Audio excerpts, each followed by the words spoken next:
Сәлем қыздар, қалдарыңыз қалай?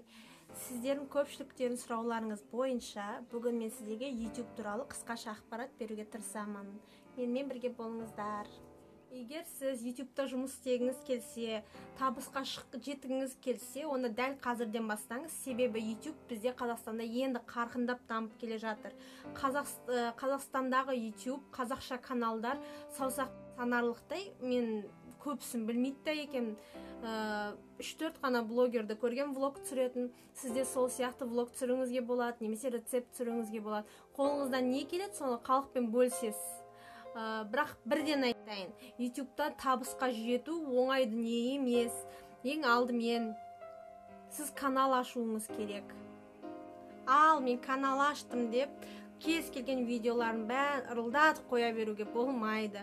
Ол тек қана сіздің авторлық видеоларыңыз болу керек. Өзіңіздің түсірген, өзіңіз жасаған, немесе анимация болсын, өзіңіздің қолыңыздан шыққан дүние болу керек. Өйткені YouTube авторлық құқықты қатты қорғайды. Сондықтан біреудің видеосын қойып, уақытыңызды босқа кетірмеңіз. Өзіңіздің авторлық видеоларыңыз болу керек. Егер оны YouTube байқап қалса, бөтен біреудің видеосын қойып жүрген каналды автоматты түрде блокқа қойып тастайды. Сондықтан басынан бастап честно жұмыс істеу керек, шынайы жұмыс істеу керек. Тек қана өзіңіздің видеоларыңыз болу керек. Ал біз енді YouTube'да блогер болуға біршама жақындап келе жатырмыз. Ең бірінші кірпіші қалану үшін бір не айттық? Бірінші ниша таңдау керек дедік. Екінші YouTube канал создать ету керек дедік. Үшінші біз видеоларымыз авторлық болу керек дедік. Енді келесі қараңыздар. Төртіншісі, видеоларды біз үнемі белгілі бір уақытта шығарып тұру керекпіз. Мысалға, біз календарь жүргізуіміз күнтізбе. О жерге аптасына 2 рет немесе 3 рет видеоны міндетті түрде шығарып тұру керекпіз. Ол болмаса каналыңыз тоқтап қалады. Каналыңызды жүргізу үшін сіздер үнемі видео түсіре беру керексіздер, тоқтамай. Келесі, YouTube'қа қай уақытта табысқа жетесіз, қай уақытта айлығыңызды алып отырасыз, со жағына келейік.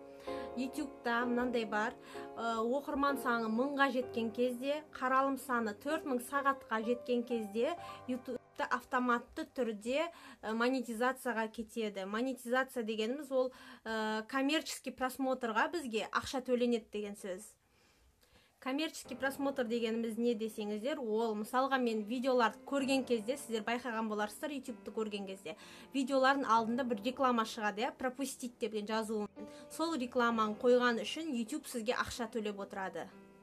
Ал қанша төлейді дейтін болсаңыздар, ол әр салаға әр түрлі болады. Мысалға детский канал болса, о жерде өте аз төленеді. Ал егерде бизнеске немесе машина қатысты каналдар болса, о жерде әлде қайда көп төленеді. Және де шет елдерде, мысалға ақш-та, басқа Европа елдерінде бізге қарағанда көбірек төленеді. Россия, Казахстан, тағы қандай бар? Украина сияқты мемлекеттерде оларда аз төленеді негізі.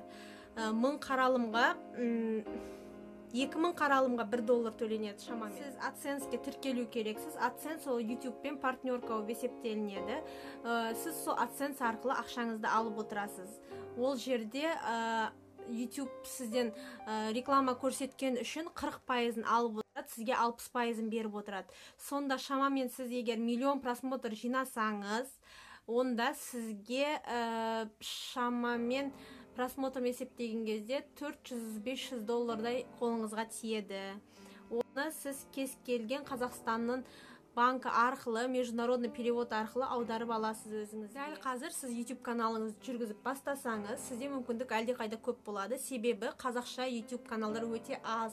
Жаңа ғана айтып өттім.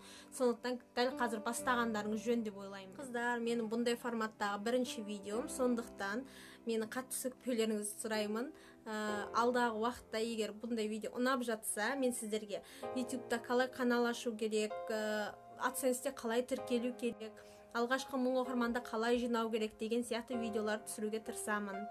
Ал сіздерден тек қана қолдау күтемін. Сау болыңыздар.